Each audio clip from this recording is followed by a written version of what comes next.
నేను ఎందుకు ఈ విషయం చెప్తున్నంటే, అసలు ఈ గవర్నమెంటు ఈ ఫారెస్ట్ వాళ్ళు ఏం చేస్తున్నారు నాకు అర్థం కాదు ఇప్పటిదాకా. నాకు ఐడియా ఏమైంది వచ్చిందంటే, ఇప్పుడు అడవులలో ఏం పెడుతున్నారు చెట్లు, ఒక్క చెట్టు కూడా పనికొచ్చేది కాయ పూత లేని చెట్లు పెడుతున్నారు. ఇప్పుడు ఈ చెట్లు నేను ఉదాహరణకు మా ఫ్రెండ్ ఈ చెట్టు మా ఇంటి పక్కకు ఈ చెట్టుకు ఎన్ని కాయలుగా చూడండి. ఇది పనస చెట్టు అంటారు. ఈ కిందికి వెళ్ళి ఈ విధంగా కాసిందంటే ఈ చెట్టు పక్కకు ఆ పక్కకు ఆ పైన ఇన్ని కాయలు కాసిందంటే అర్థం ఏంటంటే ఒక మినిమము ఈ చెట్టుకు 100 కాయలు కాసిందండి. 100 కాయలు అంటే ఈ పనస చెట్టు ఆరోగ్యానికి చాలా కూర తింటే కూడా ఆరోగ్యంగా అంత అద్భుతం. దీన్ని బిర్యానీ చేస్తే అసలు మటన్ చికెన్ దీని ముందర అసలు ఏం పడదు, అంత అద్భుతంగా ఉంటుంది. ఎందుకంటే పనస అనేది ఆరోగ్యానికి మీరు ఇవి ఇంటర్నెట్లో కొట్టండి, మీరు ఇంకేమైనా చూడండి, అంత అద్భుతమైన పని చేస్తుంది. కాబట్టి ఫారెస్ట్ వాళ్ళు, ఈ గవర్నమెంట్, ముఖ్యమంత్రి వాళ్ళు, ప్రధానమంత్రి వరకు ఈ విషయం పోవాలి.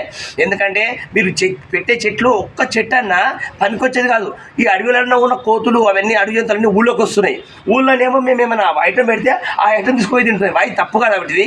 ఎందుకంటే మీరు రకరకాల స్కీమ్ పెడుతున్నారు. ఏం స్కీమ్ పెడుతున్నారు మీకు అర్థం కాకొచ్చింది, నాకేం అర్థం కాదు ఇప్పటి వరకు. ఆ స్కీమ్ పెట్టకుండా ఈ ఫారెస్ట్లో ఇటువంటి రకరకాల పండ్ల చెట్లు పెడితే ఆ అడవి పక్షులు జంతువులు తినే బతుకుతాయి. వాటి మనుషులు కూడా పోయేటప్పుడు కూడా ఆ బాటసారి పోయేటప్పుడు కూడా ఏమైనా పండ్లు తినొచ్చు కదా. అవి లేకుండా అన్నీ ఒక్క పూత కాత లేకుండా చెట్లు పెట్టి ఇటువంటి చెట్లు పెడితే చాలా అద్భుతంగా ఉంటానని నేను రేవంత్ రెడ్డి అన్న గారికి మరి ఈ విషయము అంతవరకు పోవాలని నేను విషయం చెప్తున్నాను. మీరు ఫారెస్ట్ డిపార్ట్మెంట్ డిఎఫ్ దగ్గర కూడా ఈ విషయం చెప్పాలని కోరుకుంటున్నాను. ఎందుకంటే రకరకాల వీడియోలు అలాగా ఇది మనకు లోక కళ్యాణం గురించి అందరికి పనికొచ్చే వీడియో. ఎందుకంటే ఇట్లా చెట్టుకు ఒక చెట్టుకు 100-150 కాయలు కాస్తుందంటే దీని వాల్యూ ఒక 5,000 ఒక ఉదాహరణ.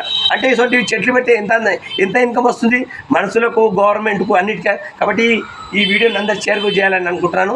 ప్రతి ఒక్కరు ఈ డిఎఫ్ఓ మరి ఈ విషయం చెప్పి ప్రతి చెట్లు నాటాలని నేను అనుకుంటున్నాను. హరే కృష్ణ.